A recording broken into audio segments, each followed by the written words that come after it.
All right, so how y'all doing today? It's your girl, Arnika Lavlis, aka Linky Love here. And this is May 1st. And May, the whole month of May, is Mental Health Awareness Month. So I'm going to start a new series, Let's Talk Mental Health. Periodically, I have some videos talking about mental health. And if y'all have any mental health questions, feel free to email or message me with your questions and I will answer them to the best of my ability. This is not therapy. This is not taking the place of therapy. If you feel that you are struggling with your mental health, please reach out, talk to someone. There are hotlines, numbers. If you're in the state of Texas, you can come see me, okay? So what is mental health? What does that mean? You know, we deal with physical health. We deal with spiritual health. And there's mental health. It deals with our mind, our cognitive, our emotions, our thought patterns, our thought process. And if our thought process, emotions, and things are not healthy, it can affect us in a way. You may have heard people talk about anxiety, depression, PTSD. You may have heard of some serious psychosis that people endure, schizophrenia, schizoaffective disorders. All these different disorders and things make up our mental health. How did I become a therapist? If you didn't know, I am a therapist. Like, what, her, she? Yeah, that's me. I'm a licensed professional counselor supervisor in the state of Texas. And my journey started back when I was an institutional parole officer. My undergraduate degree and my first master's degree are in criminal justice. I also studied sociology.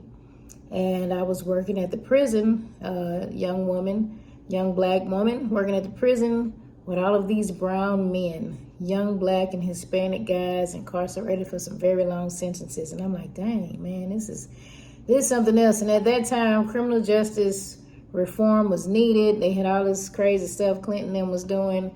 It was a lot going on, and I wanted to help my community in some way. What can I do? These folks are already incarcerated. What can I do to help prevent people from having these long sentences? Well, as a parole officer, you looked at the inmates' history, their life history, juvenile history, household stuff, medical, mental health, physical. I didn't know much about mental health, but I knew behaviors.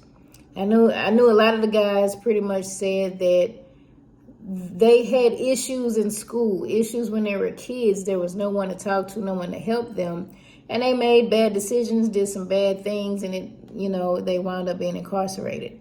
So for me, I took that charge of, okay, let me get into the school system. That's how I became an educator.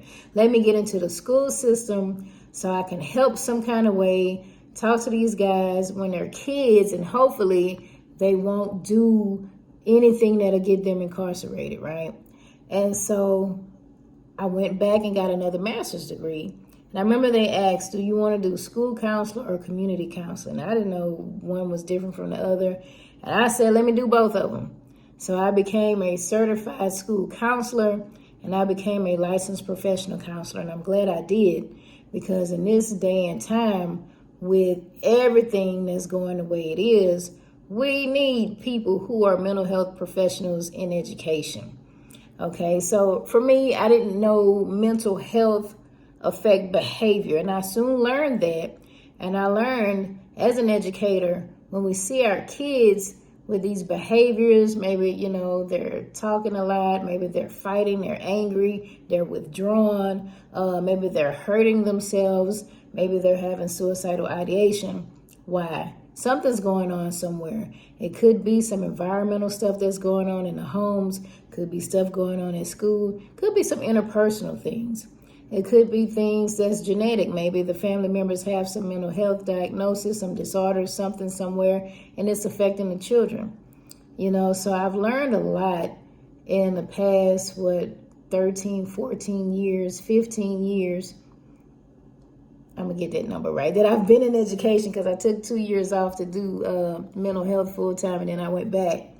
But in that time, I've learned a lot about children. I've learned a lot about families. And as a therapist, it's helped me to better help my clients, with that.